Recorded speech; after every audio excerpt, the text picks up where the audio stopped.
If you want to stop AnyDesk from launching automatically on your computer, this quick tutorial will show you exactly how to disable it in just a few clicks.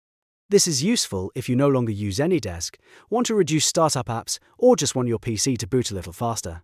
And if this video helps you out, make sure to hit the like button and subscribe for more simple tech tutorials like this. Alright, let's get started. First, press Ctrl, Shift and S on your keyboard at the same time to open Task Manager. If Task Manager opens in the compact view, click More Details so you can see all of the tabs and options.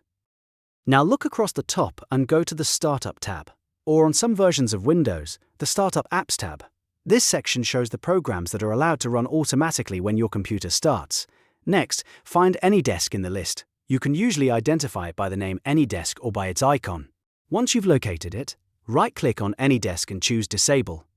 As soon as you do that, Windows will stop AnyDesk from launching automatically when your PC starts up. That means it will still be installed on your computer, but it won't run in the background unless you open it manually. If you ever change your mind later, you can come back to the same Startup Apps section and enable it again with just a right-click. This is a quick and easy way to take control of what runs on your device and keep startup performance cleaner. If this tutorial helped, please give it a thumbs up and subscribe for more easy how-to videos. Thanks for watching, and I'll see you in the next one.